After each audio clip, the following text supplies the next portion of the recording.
저희가 이제 그 지도학습에 대해서 좀 얘기를 하려고 합니다.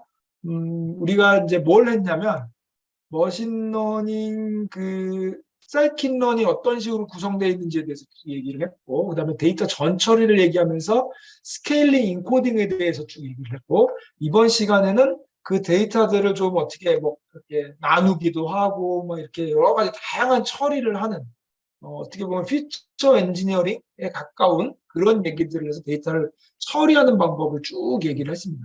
우리가 알고리즘을 본격적으로 배우지는 않았지만 뭐 리그레션이라든가 뭐 클래시피케이션이라든가 이런 걸 대충 써보는 건 조금씩 했어요. 익숙해지도록. 이제 그걸 뒤에서 이제 자세히 배우긴 할 겁니다.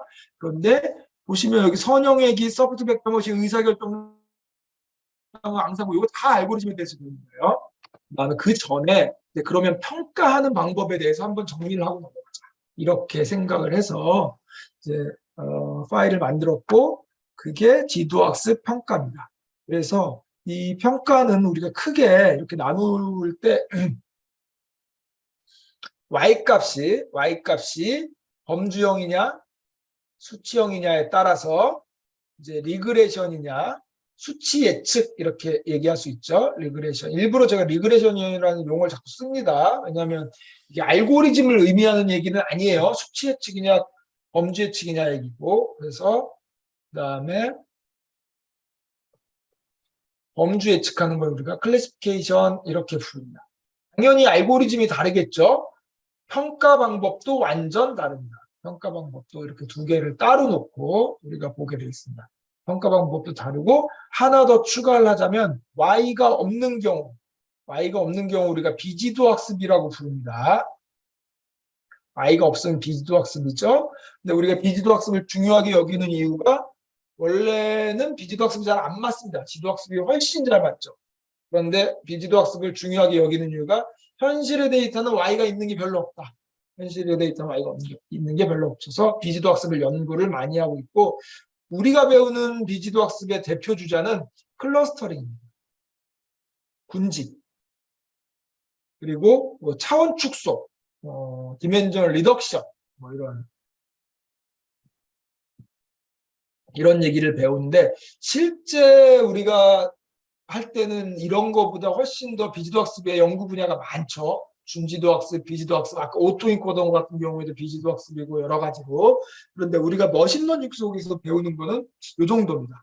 그래서 이제 군집으로 이렇게 분류를 해본다든가 차원을 축소한다든가 실제 차원 축소는 단독으로 쓰이는 알고리즘이라기보다는 이런 지도 학습을 하기 위한 피처 엔지니어링에 가깝죠. 그래서 클러스터링이 대표주자고 이런 것들을 저희가 비지도 학습이라고 부릅니다. 클러스터링도 평가를 하긴 합니다. 평가를 하는데 요거는 좀 애매해요. 왜냐하면 평가를 하려면 정답이 있어야 돼요. 1그룹이냐 2그룹이냐. 그래서 그걸 가지고 평가를 하기도 하는데 실제로는 없잖아요. 그래서 알고리즘을 만들 때는 그걸로 평가를 할 수 있지만 실제로는 없기 때문에 그걸 쓸 수 없고 실루엣 스코어라는 걸 씁니다. 뒤에서 배울 거예요. 그런데 얘도 그냥 참고용이지 절대 수치가 아니야. 그래서 비지도 학습은 사실 평가 자체가 애매하다. 이렇게 보시면 돼요. 그래서 우리가 주로 평가를 하는 거는 지도학습에서 평가를 한다. 정답이 있는 경우. 그래서 얘 파일 이름도 지도학습 평가입니다. 지도학습. 이런 내용으로 얘기를 하려고 합니다. 크게 두 가지를 저희가 리그레션 수치 예측을 먼저 볼 거예요. 먼저 볼 건데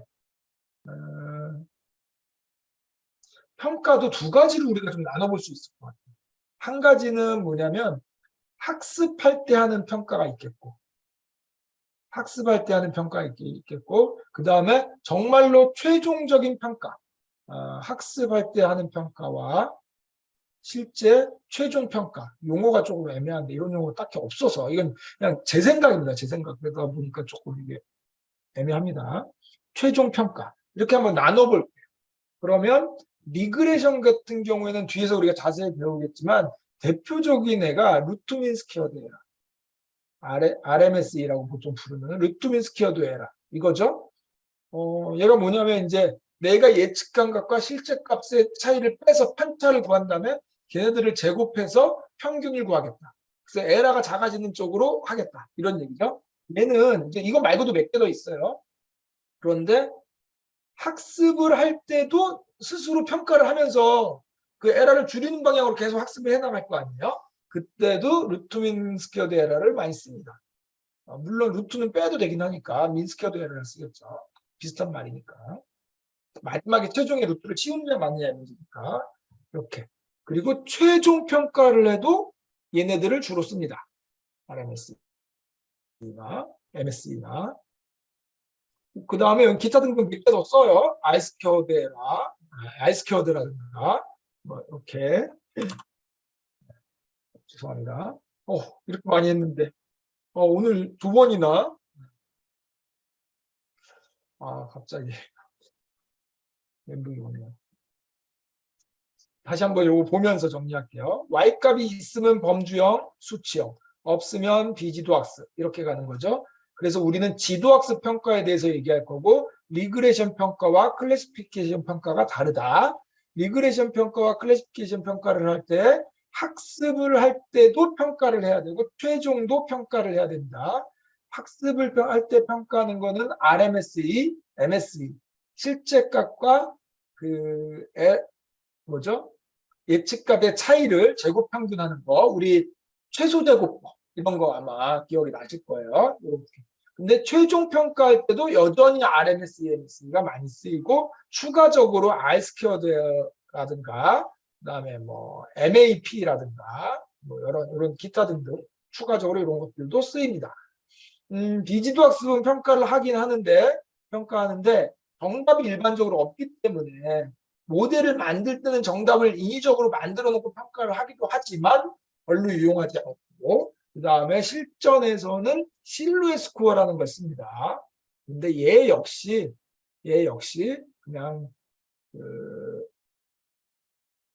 스코어라는 걸 씁니다. 얘 역시 그냥 참고 자료일 뿐이다. 일반적으로 비지도 학습은 평가가 어렵다. 우리는 지도학습 평가를 볼 건데 수치 예측이냐 범주 예측이냐에 따라 달라지고 학습 평가냐 최종 평가냐에 따라서 조금 나눠진다.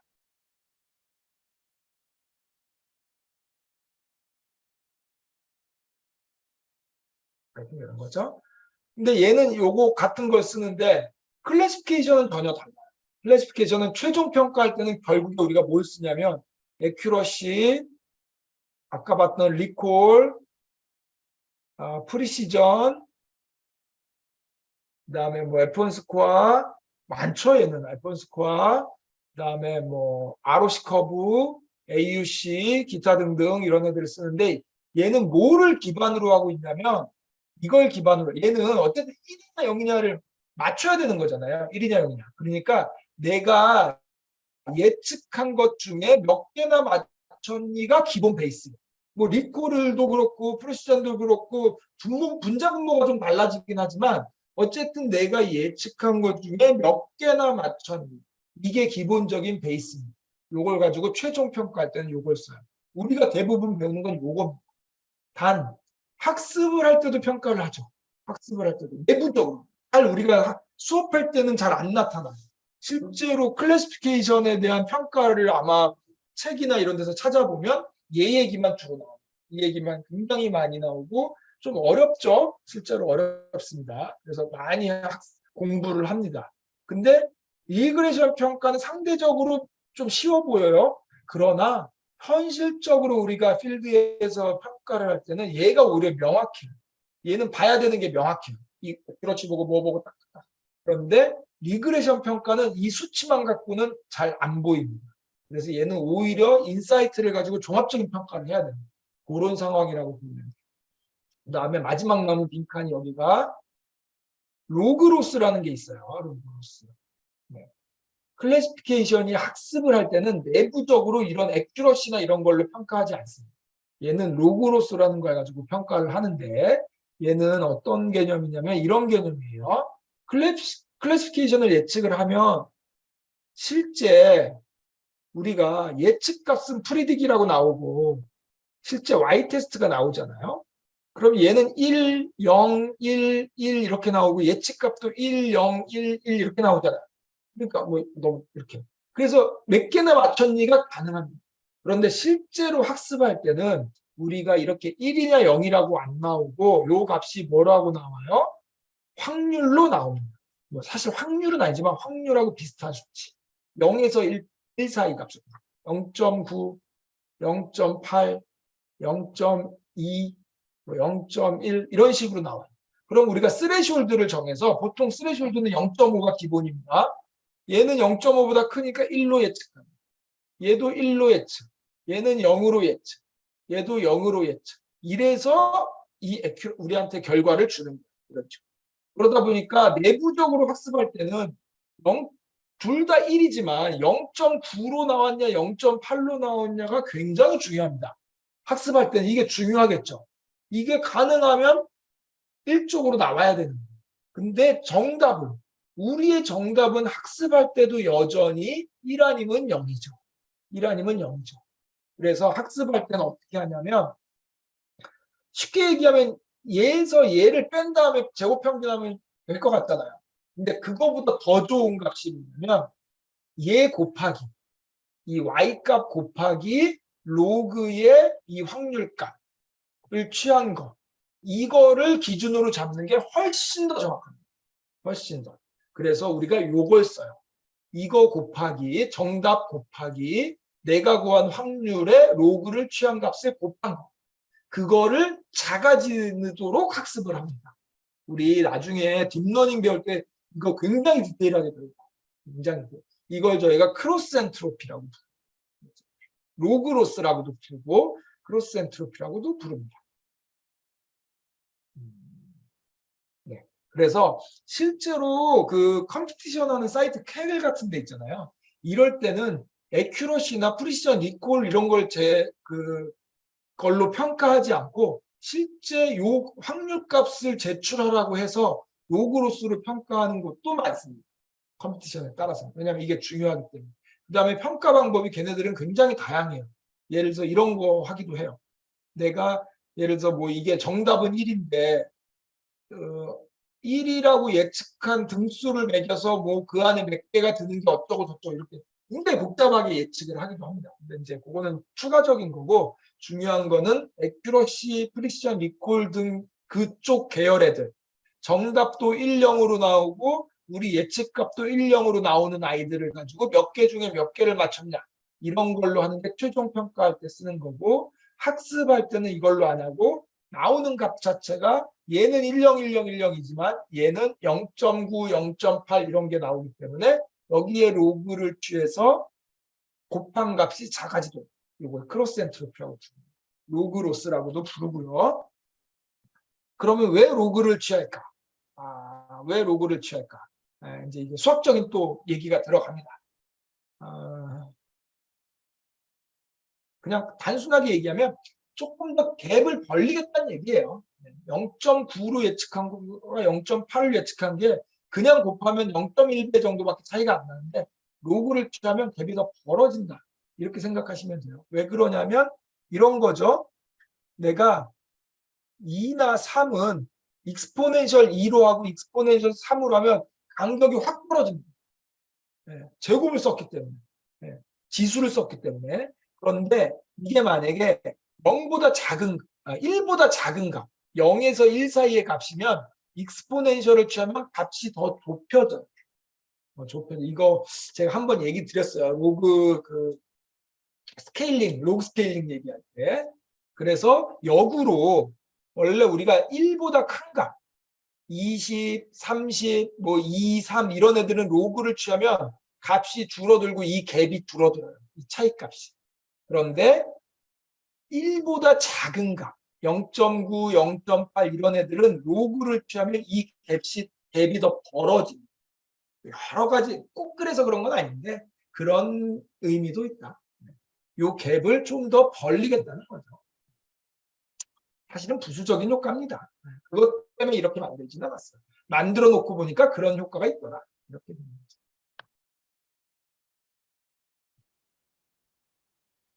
그러면 다시 조금 정리하면 리그레이션 계열에서는 RMSE를 쓴다 그랬어요. 그다음에 클래시피케이션 계열에서는 크로스 엔트로피를 쓴다 그랬어요. 로그로스. 그래서 이거를 저희가 뭐라고 부르냐면 최소제곱법 이렇게 부릅니다. 최소제곱법.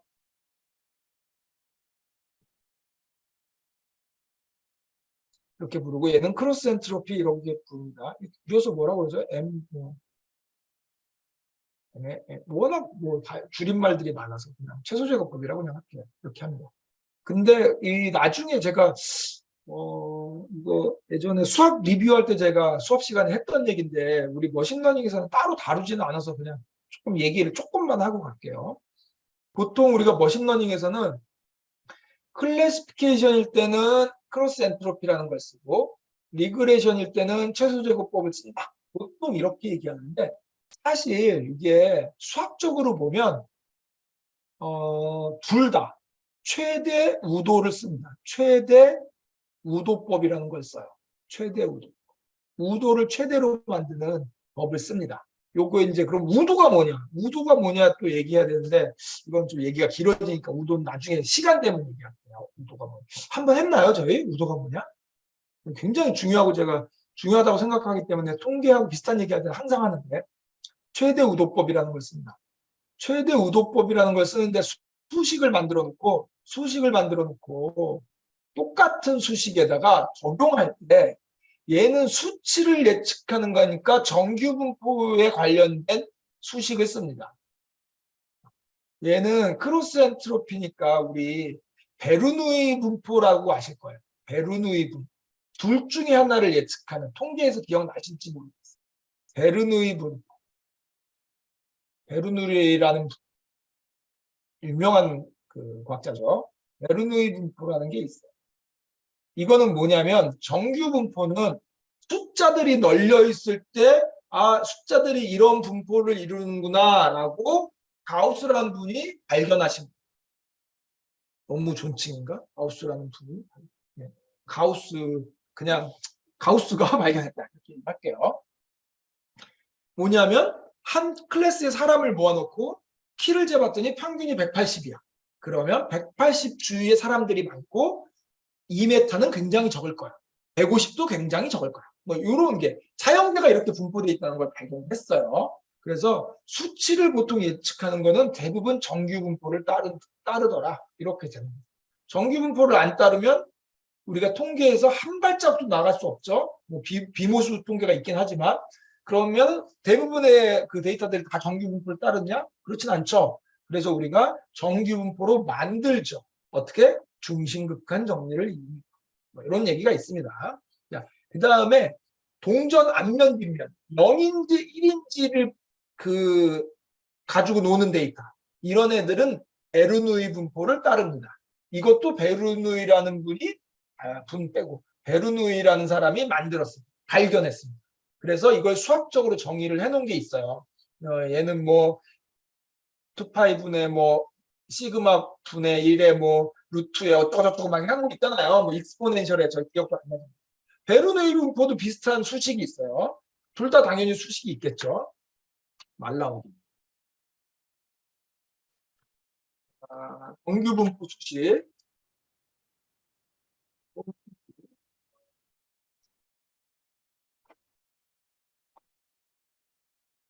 정규 분포 수식을 보여주세요. 요겁니다. 요거. 루트 2파이분의 1 익스포넨셜의 마이너스 어쩌고저쩌고. 요겁니다. 정규 분포식. 그 다음에 베르누이 분포. 베르누이 분포. 네.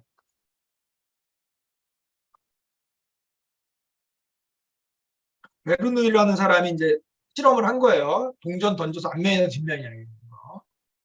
요게 베르누이 분포입니다. 뮤의 x승 1 마이너스 뮤의 1 마이너스 x승. 요게 베르누이 분포의 수식이에요. 그래서 최종적으로 무슨 얘기를 하고 싶으냐면 최대 우도법이라는 걸 적용을 할 때 당연히 얘는 정규 분포 수식을 넣어야 되고 얘는 베르누이 분포 수식을 넣어야죠. 왜냐하면 얘는 수치를 맞추는 거니까 정규 분포를 따를 것이고 얘는 0과 1을 맞추는 거니까 베르누이 분포를 따르겠죠. 그래서 요 수식을 넣을 것이고 여기다 수식을 넣을 겁니다. 최대 우도법이라는 수식은 한 가지예요. 한 가지에다가 분포를 넣어야 되는데 분포가 이렇게 달라지는 거죠. 이렇게 해서 수학을 쭉 풀어봤더니 얘가 최소 제곱법으로 뽑은 거하고 같더라. 최소 제곱법으로 뽑은 거하고 같더라. 그 다음에 이걸로 수식을 쭉 풀어봤더니 크로스 엔트로피로 뽑은 거하고 같더라. 이렇게 되는 거야. 그래서 우리가 일반적으로 말할 때 리그레이션은 최소 제곱법을 쓰고 클래시피케이션은 크로스 엔트로피를 쓴다라고 말하지만 조금 더 원리를 뜯어보면 실제로는 둘 다 최대 우도법을 쓰는 거다. 그러나 분포를 얘는 정규 분포를 따르고 얘는 베르누이 분포를 따르기 때문에 최대 의도법에다가 이 분포를 넣고 각각 계산을 해봤더니 얘는 이런 결론이 나오고 얘는 이런 결론이 나오더라. 이렇게 된 거예요. 그럼 이름을 얘는 그냥 왜 크로스 엔트로피라고 줬냐면 정보이론 쪽에서 비슷한 이거 전혀 다른 거예요. 전혀 다른 쪽으로 뭔가 계산을 하다 보니까 같은 수식이 나오고 같은 수식. 수학이 진짜 아름답죠. 이렇게 들어오고 저렇게 들어왔는데 결국 결론이 같은. 굉장히 멋지죠. 어쨌든 그래서 크로스 엔트로피라는 이론이 있었어요. 이론이라기보다는 그 수식이 봤더니 얘가 똑같더라는 거예요. 똑같아. 그래서 이름을 따로 안 짓고 그냥 크로스 엔트로피라고 부른다 이렇게 말해도 되고 그래서 요거를 정보와 이론적으로 설명하는 사람도 있고 통계학적으로 설명하는 사람도 있는데 우리는 그래도 통계 베이스니까 통계학적으로 설명을 하면 최대 의도법을 쓰는 건데 둘 다 분포가 다르기 때문에 얘는 정규 분포 얘는 베르누이 분포를 넣고 계산을 해봤더니 얘는 이런 수식이 나오고 얘는 이런 수식이 나오더라. 이렇게 되는 거죠. 네. 다 썼네요.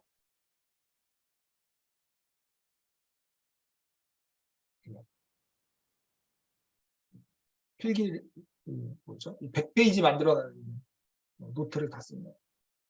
그래서 최소 제곱법은 이거죠. 내가 예측한 거에서 y에서 y햇을 뺀 다음에 제곱을 한 다음에 이거를 n분의 1로 나눠주는 거죠. n분의 1로 이렇게. 그 다음에 마지막에 루트를 씌우는 게 이게 최소 제곱법 수식. 그 다음에 로그로스는 아까 얘기한 거 y에다가 곱하기 로그의 뒤에 쓸까요? 곱하기 로그의 y햇 이렇게 하는 거. 요 결론이 전혀 다르게 나오지만 실제로는 최대 우도법에다가 분포만 다 정규 분포냐 베르누이 분포냐 두 가지를 적용해서 풀면 요 수식이 나오고 얘는 요 수식이 나오더라. 이거를 정보와 이론 쪽에서는 크로스 엔트로피라고 부르고 실제로 수식이 같더라. 이런 거죠. 로그로스라고도 부르고. 이런 개념이라고 보시면 돼요. 조금 어려울 수 있죠? 조금 어려울 수 있지만 왜 어렵냐면 내용 자체가 어려워서 어려운 게 아니라 제가 그냥 건너뛰고 설명해서 처음부터 자세히 설명드리면 전혀 어려울 게 없는데 막 건너뛰고 설명하니까 조금 어렵게 느낄 수 있어요. 어쨌든 중요한 건 최대 우도법을 쓰더라 둘 다. 그런데 뭔가 수식을 계산해 보니까 결론이 좀 다르게 나왔더라. 이렇게 생각하는 게 합당하다 생각합니다.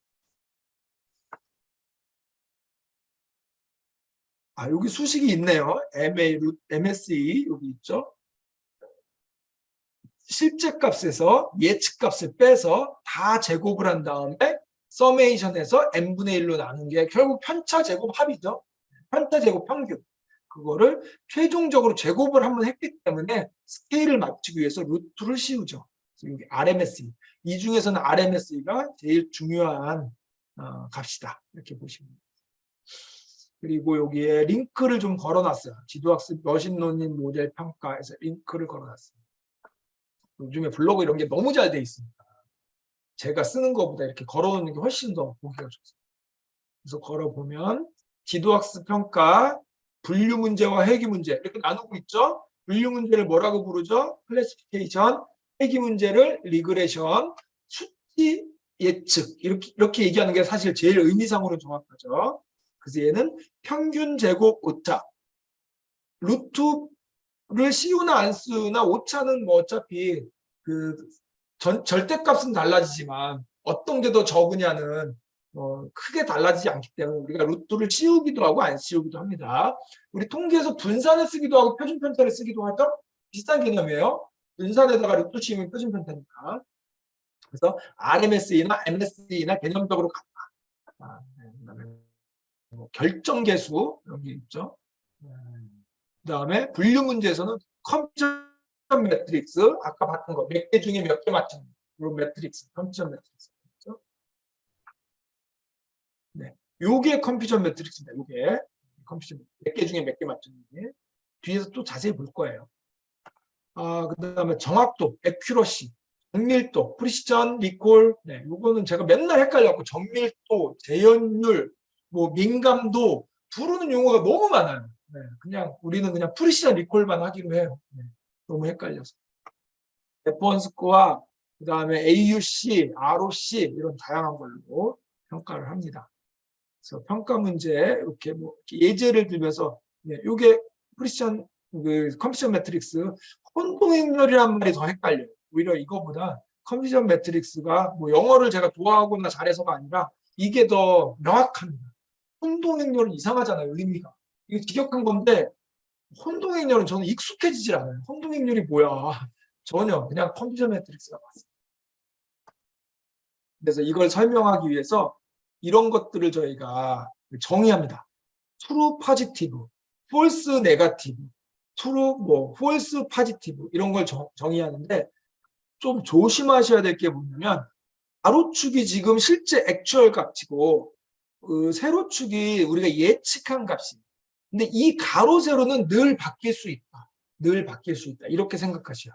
그래서 가로분의 세로, 세로분의 가로 이렇게 외우시면 안 돼요. 우리 거 볼까요? 우리는 지금 보면 이게 요 가로로 있는 게 요 가로가 실제 값이에요. 세로가 예측 값이고 얘는 얘는 똑같네요. 이게 가끔 바뀌기도 합니다. 그래서 책에 따라서는 그래서 이걸 보고 얘기하셔야 되고 true positive는 뭐냐면 우리가 10, 10 안 하고 포지티브 네거티브를 예측한다고 보는 거예요. 그래서 이게 포지티브 네거티브 둘 중에 하나를 예측하니까 칸이 4개가 나오는 거지 만약에 셋 중에 하나 예측하는 거면 6개 나옵니다. 그 다음에 10개면 쭉 나와요. 뒤에서 나중에 한번 볼 거예요. 그래서 이거는 지금 둘 중에 하나 예측하는 거예요. 포지티브 네거티브. 그래서 이름을 이렇게 지은 거예요. 트루 포지티브는 원래 포지티브인데 내가 포지티브라고 맞춘 이런 뜻입니다. 그다음에 false positive 밑으로 가볼게요. false positive는 뭐냐면 실제는 포지티브, 가짜 포지티브. 그러니까 실제는 포지티브가 아닌데 내가 잘못 예측한 포지티브. 이렇게. 지금 제가 하는 말 절대로 외우시는 거 아니에요. 외울 수도 없고 외워서도 안 돼요. 그냥 그렇구나. 그래서 용어를 이렇게 정했구나. 나중에 이렇게 할 거야. 뭐 예를 들어 뭐 리콜은 트루 포지티브 더하기 뭐 폴스 네거티브 분의 트루 포지티브 막 이런 거 할 거예요. 절대 외우시면 안 돼요. 외울 수도 없고 외워서도 안 됩니다. 그런 식으로 개념 다 이렇게 막 공부할 때 접근하시면 절대 안 됩니다. 읽어만 보시면 이렇게 하는 거구나. 그래서 이렇게 4칸으로 만들어 놓고 실제 프리시전 리콜 구할 때 모분의 모, 정확도는 다 더한 거분의 뭐 이런 식으로 정밀도는 여기 나왔죠. FP 더하기 TP 분의 TP 막 이런 거 이렇게 할 거예요. 나중에 의미상으로 제가 설명만 드릴 거예요. 밀도, 재현율, 리콜, F1 스코어 이런 얘기. ROC 커브 이거 다 설명 드릴 거예요. 나중에. 회귀 문제는 이런 거. 이 실제 값과 예측 값의 한타의 대곱합, 평균 제곱 오차 이게 작아지는 게 좋은 거죠. 이런 거. 결정계수가 뭐냐면 아까 말했던 R 스퀘어드 이걸 결정계수라고 통계에서 이제 설명력이라고 부르는데 제가 볼 때는 머신러닝에서는 그렇게 중요한 숫자는 아닌 것 같아요. 네, 이게 좀 높으면 좋긴 좋은데 이렇게 싹 우리가 참고해야 될 만한 숫자는 아닌 것 같다. 네, 이런 키워드를 가지고 있습니다. 나중에 F1 스코어 얘기할 때 조금 쉽게 우리가 설명하려고 제가 그 평균에 대해서 조금만 얘기하고 갈게요. 이게 수학 시간을 같이 저랑 했으면 좀 쉽게 갈 수 있는데 평균에 대해서 조금만 얘기를 하고 가겠습니다.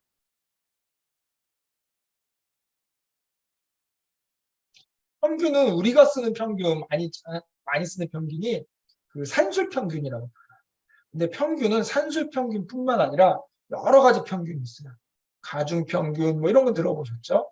내일 우리가 보고자 하는 게 산술평균, 기하평균, 조합평균 이걸 볼 거예요. 세 개를 볼 건데 산술평균은 우리가 생각하는 그겁니다. 다 더해서 n으로 나눕니다. 뭐 예를 들어서 이런 거죠. 이렇게 있으면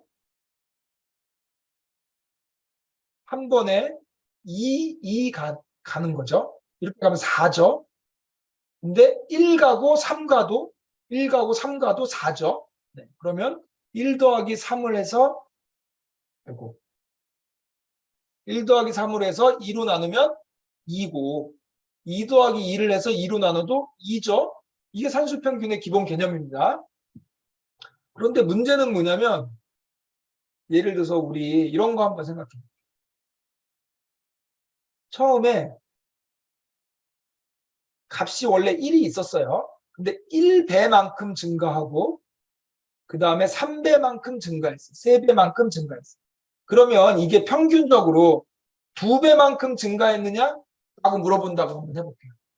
만약에 이게 산술평균이었고 아까 배가 아니라 1만큼 증가했고 3만큼 증가했으면 평균적으로 2만큼 증가했다에 아마 동의하실 거예요. 그런데 이게 배가 되면 처음에 1이었어요. 그러면 1배가 되면 1이라고 하니까 좀 계산이 애매하긴 한데요. 1이라고 하면 1이죠.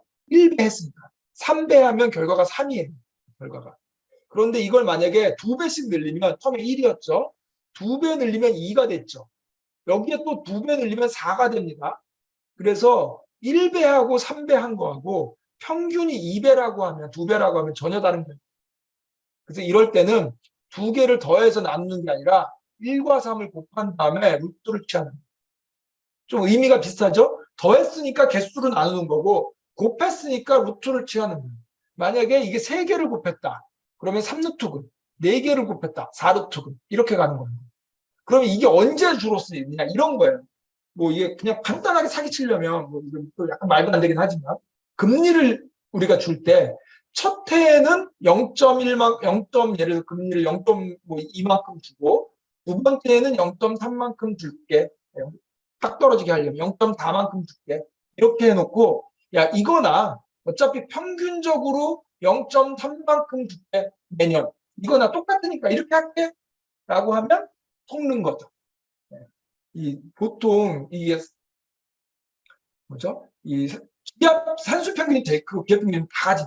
이렇게 하면 우리가 사기당하는 거다. 이렇게 우리가 복리 얘기할 때 이 연이율이 올라가잖아요. 점점 바뀌잖아요. 이럴 때 우리가 처음에 0.2% 주고 그 다음에 0.3% 주고 0.4% 주고 이렇게 줄 건데 어차피 10년 하면 평균적으로 0.4%니까 0.4%로 매년 줄게요. 이런 얘기하면 전혀 틀린 얘기예요. 그래서 이런 거 얘기할 때는 기하평균을 내야 돼요. 곱해서 루트 씌우는 이런 쪽으로 가야 됩니다. 안 그러면 값이 들어가요. 이런 얘기입니다. 조합평균도 마찬가지로 얘는 어떤 개념이냐면 여기서부터 여기까지 갔다 돌아오는데 갈 때 예를 들어서 뭐 10km/h로 가고 올 때 20km/h로 돌아왔어요. 그럼 평균적으로 15km/h로 갔다 온 거니? 아닙니다. 아닙니다. 이건 왜 그러냐면 변한 게 뭐가 변한 거죠? 시간은 변했는데 속도는 미터/세크잖아요. 그러니까 거리를 시간으로 나눠줘야 되잖아요. 그래서 속도를 계산할 때는 이렇게 계산을 하면 안 돼요. 조합평균이라는 걸 이용해야 되는데 조합평균은 어떻게 하는 거냐면 그래서 내가 A하고 B의 조합평균을 낸다. 그러면 먼저 A하고 B의 역수를 취합니다. 그래서 더해요. 그 다음에 더한 거를 다시 평균을 내니까 2분의 1로 나누죠. 그리고 이걸 최종적으로 다시 뒤집어요. 뭔가 비슷하죠? 역수를 취해서 평균을 취한 다음에 다시 역수를 취하는 거예요. 그래서 이걸 수식으로 계산해 보면 A분의 1 더하기 B분의 1을 2분의 1로 한 다음에 다시 역수를 취합니다. 그럼 이거를 좀 계산을 잠깐 해볼게요. 제가 통분하면 AB분의 A 더하기 B고 곱하기 2분의 1이니까 앞에 2가 오겠죠? 이걸 다시 역수치하면 A 더하기 B분의 2AB 이렇게 돼요. 그래서 이게 조합평균의 수식이에요. 실제로 의미가 이걸 외우는 게 아니라 역수를 취해서 평균 낸 다음에 다시 역수를 취합니다. 이게 조합평균의 의미입니다. 우리가 프리시전 리콜을 구할 프리시전 리콜 얘는 전체 분의 그러니까 얘를 우리가 예측한 거분에 맞춘 거. 얘는 우리가 찍은 것분에 맞춘 거. 이렇게 돼서 분모가 달라져요. 분자는 같은 값이고. 그래서 이 두 개의 평균을 구할 때는 산술 평균을 구하면 안 되고 조합 평균을 구해야 됩니다. 그래서 나중에 뒤에서 F1 스코어는 뭐냐라고 물어보면 F1 스코어는 프리시전과 리콜의 평균입니다. 근데 그냥 평균이 아니고 조합 평균입니다. 이렇게. 그러면 F1 스코어를 나타내는 수식은 뭐니라고 하면 P 더하기 R분의 2PR이다 이렇게 얘기합니다. 외우는 게 아니에요. F1 스코어가 이렇게 됐다 외우는 게 아니라 뭐죠? F1 스코어는 프리시전과 리콜의 평균값이다. 왜? 프리시전도 중요하고 리콜도 중요하기 때문에 두 개의 평균을 보겠다는 얘기예요. 그런데 그냥 평균이 아니고 조합 평균이다. 그래서 수식이 우리가 좀 잘 못 보던 수식이 나왔다. 이렇게 생각하시면 됩니다. 나중에 우리 F1 스코어 얘기할 때 좀 길어질 걸 방지하기 위해서 미리 평균에 대한 얘기를 좀 했습니다. 이런 얘기예요. 크게 어렵진 않죠. 여기까지 좀 정리를 하도록 하겠습니다. 그래서 우리가 이제 앞으로 지도학습을 좀 이렇게 실제로 이론도 설명드리고 실제 실습도 해보고 할 거예요. 근데 지도학습 평가는 제가 아주 그냥 소위 말해서 아주 좀 나이스하게 만들어 놨어요. 우리 이밸류에이션. 비주얼 너무 잘 만들어 놨어요. 그래서 구현이나 실습은 너무 쉽습니다. 이론만 잘 이해하시면 이렇게 잘 만들어 놔서 이거는 제가 볼 때도 편리한 것 같습니다. 그래서 이론적인 배경을 앞으로도 다음 시간에 조금 더 하고 실습과 구현을 해보도록 하겠습니다. 가장 큰 이야기의 흐름은 오늘 다 말씀드렸어요. 지도학습, 리그레션, 클래시피케이션, 평가하는 방법, 학습할 때 평가하는 것과 실제 최종 평가하는 게 좀 다르다. 이런 건 이제 다른 책에 안 나와 있으니까 조금 알아두시면 좋아요. 학습할 때 평가하는 것과 최종 평가가 다르다. 이런 얘기는 이제 왜 그런지 모르는데 잘 안 써주시더라고요, 책에. 그런 얘기. 네, 이런 흐름. 그다음에 평균에는 산수 평균, 기하 평균, 조합 평균이 있더라. 이런 얘기 좀 하고 가겠습니다.